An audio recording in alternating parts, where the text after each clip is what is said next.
Westfield High School is a high school in Western Massachusetts with approximately 1,100 students. We really want to get our students to be more actively involved in their learning, and we really want our students to be engaged in their learning and involved in a lot more dialogue and a lot more discourse than they currently have been.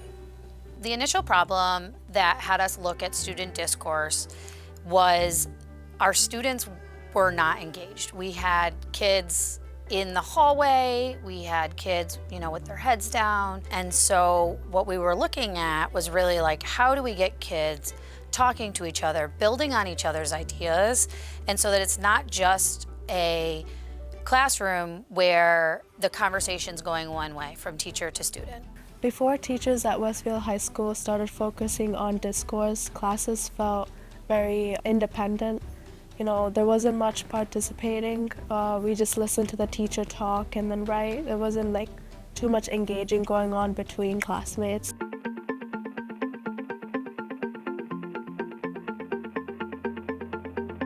And so we were like, how do we get kids talking to each other and building on each other's ideas? And how do we measure that? We needed a way to both have a way to measure and show teachers what was happening in their classrooms when student discourse was going on or not going on.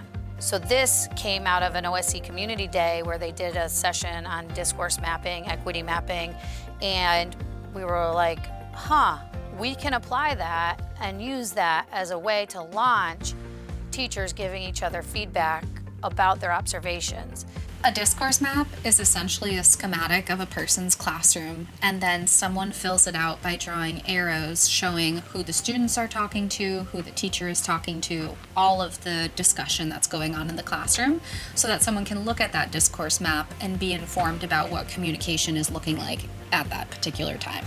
So first we met with our instructional team, and they described how discourse mapping was going to be helpful to us. Then we watched a video telling us how to do it. Next, we observed each other's classroom and did some discourse mapping in those classes. We then debriefed as a team in how we did the discourse mapping. During the debriefing, we critiqued each other's discourse mapping, and we also talked about suggestions that could be made to increase discourse among the students. The main objective of this initiative was really to get more students to collaborate with each other, and to do that, what we really needed was the teachers to collaborate together as well.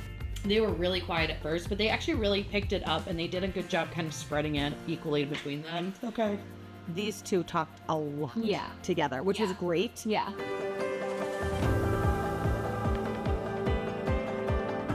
Some of the main indicators that sort of helped us realize that this initiative was working was seeing teachers in other teachers' classrooms, seeing them work together, sharing what they saw and what they learned from each other, and then just hearing from students. Hearing a student say, wow, we were talking a lot in class, and that just felt really good to hear them say that.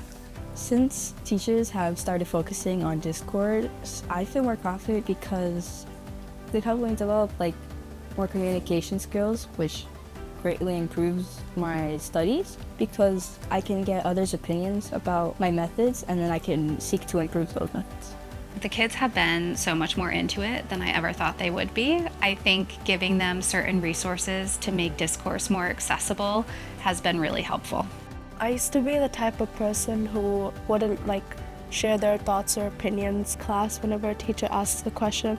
But now I feel more comfortable and confident to share my opinions and thoughts about different answers, and that way we can all learn from each other.